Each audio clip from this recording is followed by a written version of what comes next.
అందరికీ నమస్తే అండి. ఏదైనా యుద్ధం జరుగుతుంది అంటే ఖచ్చితంగా ఒక లక్ష్యం ఉండాలి, ఒక అర్థం ఉండాలి. రెండు దేశాల మధ్య యుద్ధం జరుగుతున్నప్పుడు ఒక లక్ష్యం, ఒక అర్థం లేకుండా తలపడకూడదు. ఎందుకంటే అక్కడ వందలాది మంది ప్రాణాలు పోతున్నాయి. దాదాపుగా 9 రోజుల నుంచి Iran versus Israel and America యుద్ధం చేస్తున్నాయి అనేకంటే ఇరాన్ మీద ఇజ్రాయెల్ అండ్ అమెరికా కలిపి దండయాత్ర చేస్తున్నాయి. ఈ దండయాత్రలో దాదాపుగా 1240 మంది ఇరాన్ ప్రజలు ప్రాణాలు కోల్పోయారు. అందులో కొంతమంది సైనికులు ఉండొచ్చు, ప్రముఖులు ఉన్నారు, ఇరాన్ సుప్రీం లీడర్ ఉన్నారు, అండ్ విద్యార్థులు ఒక 200 మంది ఉన్నారు, బాలికలు ఒక 165 మంది ఉన్నారు, సో చిన్నారులు ఉన్నారు, సామాన్యులు ఉన్నారు, అందరూ ఉన్నారు. 1240 మంది. ఇక్కడ డొనాల్డ్ ట్రంప్ లక్ష్యం ఏంటి, లేదా ఇజ్రాయెల్ అధ్యక్షుడు నెతన్యాహు లక్ష్యం ఏమిటి? వీళ్ళు ఎందుకు యుద్ధం చేస్తున్నారు? అసలు యుద్ధం మొదలవడానికి కారణం ఏంటి? వీళ్ళు ఫస్ట్ నుంచి చెప్తున్నది ఏంటంటే ఇరాన్లో అణ్వాయుధాలు తయారు చేస్తున్నారు, అణు కార్యక్రమాలు ఉన్నాయి, వాటిని ఆపాలి అని ఇజ్రాయెల్. ఎందుకంటే వాటిని కొనసాగిస్తే ఎప్పటికైనా ఇజ్రాయెల్కు ముప్పు కాబట్టి ఇజ్రాయెల్ వాళ్ళు. మరి ఇక్కడ అమెరికా ఎందుకు యుద్ధంలోకి నేరుగా రంగంలోకి దిగాలి? ఇక్కడ ఒక టార్గెట్ అంటూ లేదు. ఇరాన్ లొంగిపోవాల్సిందే. ట్రంప్ ఒకటే చెప్తున్నాడు. ఇప్పుడు ఖమేనీని చంపేశారండి. ఖమేనీ హతమైపోయాడు. ఇరాన్ సుప్రీం లీడర్ ఖమేనీ వలన ముప్పు ఉంది కాబట్టి, అండ్ అమెరికాకు కూడా ఎప్పటి నుంచో శత్రువు కాబట్టి 1979 నుంచి అతను అమెరికాకు శత్రువుగా ఉన్నాడు కాబట్టి అతన్ని అంతమొందించారు. అక్కడతో యుద్ధం ఆపేయచ్చుగా, ఆపల. సో ఇక్కడ ఇజ్రాయెల్ అండ్ అమెరికా వాళ్ళ దాడిని తగ్గిస్తే ఇరాన్ గల్ఫ్ కంట్రీస్ మీద దాడులు తగ్గిస్తుంది. వీళ్ళు తగ్గించట్లేదు, వాళ్ళు తగ్గించట్లేదు. ఇక్కడ వీళ్ళ లక్ష్యం ఫినిష్ అయింది. ఖమేనీని అంతం చేయాలనుకున్నారు, అంతమొందించారు. ఆ క్రమంలోనే సామాన్యులను, అమాయకులను కూడా బలి తీసుకున్నారు. సో ఇక్కడ అందుకే అర్థం లేని యుద్ధం, లక్ష్యం లేని యుద్ధంగా కనిపిస్తోంది.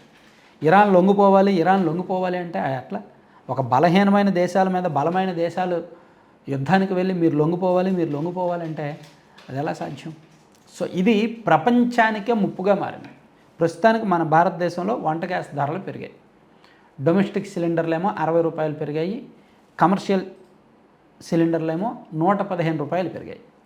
ఇంకా యుద్ధం ఇలాగే కొనసాగితే ఇంకో 10 రోజులకి ఖచ్చితంగా పెట్రోల్, డీజిల్ ధరలు పెరుగుతాయి. వాళ్ళ దోలకు అక్కడ వాళ్ళ యుద్ధం చేయడం ఏంటి? ప్రపంచ దేశాల మీద ఈ ప్రభావం పడడం ఏంటి?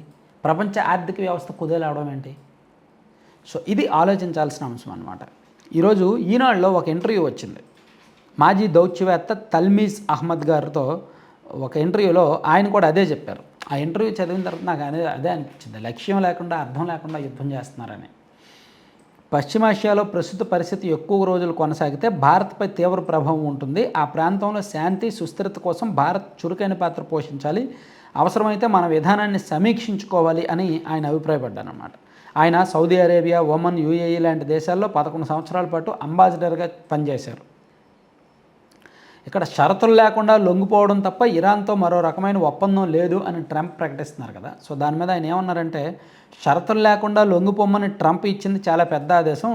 ఆయన ఏం కోరుకుంటున్నారో ఆయనకే అర్థం కావడం లేదు. ఏ దేశము ఇలా లొంగిపోతుందని అనుకోము. బాంబులు వేస్తే ఇరాన్ ప్రజలు మోకరిల్లుతారని ట్రంప్ అనుకుంటున్నట్టుగా ఉంది. యుద్ధం లక్ష్యం ఏమిటో తెలియడం లేదనే చర్చ అమెరికాలోని ఓ వర్గం మీడియాలో జరుగుతోంది. ఆఫ్ఘనిస్తాన్, ఇరాక్లపై దాడి చేసినప్పుడు అలాగే జరిగింది. పోరు సుదీర్ఘకాలం కొనసాగి 2 దేశాల్లో వేల మంది చనిపోయారు. వెనక్కు రాలేక, లక్ష్యం ఏంటో తెలియక అమెరికా నాడు సతమతమైంది. ఇప్పుడు పరిస్థితి అలాగే ఉంది. శాంతి చర్చలకు సిద్ధంగా ఉన్నామని ప్రకటించలేకపోతోంది. ఈ ప్రాంతంలో ప్రభావం చూపగల కొన్ని దేశాలు, ప్రత్యేకించి తుర్కియా, సౌదీ అరేబియాలు రంగంలోకి దిగి అమెరికా అధ్యక్షుడితో దౌత్యపరమైన చర్చలు జరపాలి అని ఆయన చెప్పారు. అలాగే యుద్ధం తీవ్రత ఏమైనా తగ్గే అవకాశాలు ఉన్నాయా అంటే, ఇంధన ధరలు విపరీతంగా పెరుగుతాయి, ప్రపంచ ఆర్థిక వ్యవస్థలు కుదేలవుతాయి. సో ఇది అమెరికాలోని ఎక్కువ మంది ప్రజలకు, ప్రయోజనాలకు భిన్నంగా వెళ్ళినట్టు అవుతుంది. ట్రంప్కు మద్దతుదారులుగా ఉన్న బలమైన వర్గం కూడా అసంతృప్తిగా ఉన్నారన్నట్టు తెలుస్తోంది. దౌత్యానికి, చర్చలకు ఇది సరైన సమయం. ఇజ్రాయెల్, ప్రత్యేకించి నెతన్యాహు తన స్వప్రయోజనాల కోసం ట్రంప్ను రెచ్చగొడుతున్నాడు. ఖమేనీని హతమార్చిన తర్వాత కూడా దాడులు కొనసాగించడం వల్ల పరిస్థితి 4-5 రోజుల్లో పూర్తిగా తన ఆధిపత్యంలోకి వస్తుందని ట్రంప్ భావించారు. జరగకపోయేసరికి 4-5 వారాలు అంటున్నారు. సో ఇక్కడ ట్రంప్ ఈగో, కేవలం అహంభావం, అండ్ నెతన్యాహుకు ఉన్న పొగరు, అతనిలో ఉన్న అహంభావం, ఇరాన్ని లొంగదీసుకోవాలనే ఇది తపనతో వీళ్ళు వెళ్తున్నారనమాట. సో ఇదే జరిగితే ఏం జరుగుద్దంటే హర్ముజ్ జలసంధి మూసివేశారు. అండ్ ఎర్ర సముద్రం ద్వారా కూడా హూతీలు ప్రవేశించి మరో మార్గాన్ని కూడా మూసేసే ప్రయత్నం చేస్తున్నారు. ప్రపంచంలో ఈ రెండు కూడా చమురు రవాణాకు అతిపెద్ద మార్గాలు. ఆ రెండు మార్గాలను మూసివేస్తే చాలా దేశాలు ఇబ్బంది పడతాయి. రెండు ప్రధాన గ్లోబల్ వాటర్ వేస్ మూతపడితే పరిస్థితి తీవ్రంగా ఉంటుంది అని ఆయన చెప్పారనమాట. ప్రస్తుతానికి ఇండియా దగ్గర 25 రోజులకు సరిపడా ఆయిల్ నిల్వలు ఉన్నాయి.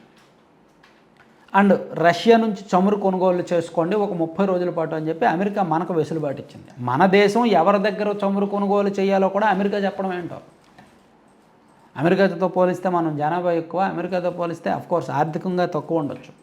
మనం 4వ స్థానంలో ఉన్నాం, వాళ్ళ అగ్ర రాజ్యంలో ఉన్నారు. వాళ్ళు మనకు చెప్తున్నారు మీరు పలానా దేశం దగ్గర కొనుక్కోండి అని. మనకు వాళ్ళు చెప్పడం ఏంటి? అయినా సరే ఆ పరిస్థితి దాపురించిందనమాట. సో ఇప్పుడు రష్యా దగ్గర 30 రోజుల పాటు చమురు కొనుక్కోవచ్చు అని చెప్పి రష్యా మనకు పర్మిషన్ ఇచ్చింది, అమెరికా మనకు పర్మిషన్ ఇచ్చింది కాబట్టి కొనుక్కుంటున్నారు. సో ఓవరాల్గా ఇప్పుడు చూస్తుంటే ఇప్పుడు మన దగ్గర ఉన్న నిల్వలు అండ్ రష్యా దగ్గర కొనుగోలు చేసింది చూస్తే యావరేజ్గా ఒక 40-45 రోజుల వరకు ఇబ్బంది లేదు, ఒక 10 వారాలు ఇబ్బంది లేదు. కానీ 10 వారాలకు మించి యుద్ధం జరిగితే పరిస్థితి ఏమవ్వాలి? విపరీతంగా చమురు ధరలు పెరిగిపోతాయి. పెట్రోల్ 150-160కి వెళ్ళినా ఆశ్చర్యపోక్కర్లా. సో ఆ పరిస్థితి రాకూడదనే అందరూ కోరుకుంటున్నారు అనమాట. కానీ యుద్ధం ఇలాగే ఉంటే ఎప్పటికీ లొంగిపోరండి. ఏమంటే రష్యా ఉక్రెయిన్ యుద్ధం సంవత్సరాల తరబడి జరుగుతోంది. రష్యాతో పోతే ఉక్రెయిన్ చాలా చిన్న దేశం, లొంగుతున్నారు వాళ్ళు? లొంగట్లేదుగా. అలాగే ఇక్కడ ఇరాన్ కూడా లొంగదు. ఏ దేశము కూడా పూర్తిగా లొంగిపోరు, పూర్తిగా మోకరిల్లరు. ఏ దేశ స్వప్రయోజనాలు కాపాడడం కోసం ఆ దేశం ఉంటుంది, ఆ దేశం పనిచేస్తుంది, ఆ దేశ పాలకులు పనిచేస్తారు, ఆ దేశ సైనికులు పనిచేస్తారు. సో పూర్తిగా వాళ్ళు లొంగే వరకు యుద్ధం ఆపము అంటే మాత్రం అర్థం లేదనమాట. అందుకే ఇది ప్రపంచ దేశాలు స్పందించాల్సిన సమయం. Thank you.